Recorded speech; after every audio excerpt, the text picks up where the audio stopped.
aqui, senão vai tumultuar. A questão dos anteriores é o seguinte: prestação de serviço, geração de empregos e acesso à informação a mais de 120 mil pessoas.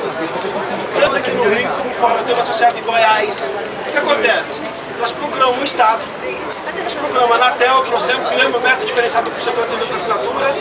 Aí esse tempo todo, estamos lutando para que a comunidade tenha dignidade de eu ter um serviço regulamentado.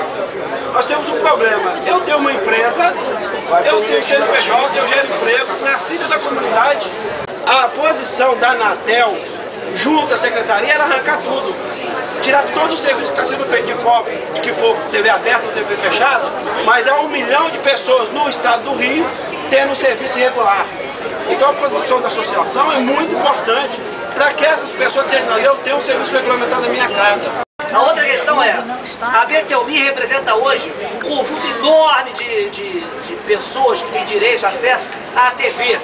Hoje tem toda uma discussão, uma perseguição enorme da Agência Nacional de Telecomunicações nessa questão específica, a batalha gigantesca deles dentro do Congresso Nacional, né, junto a parlamentares, junto ao Ministério Público.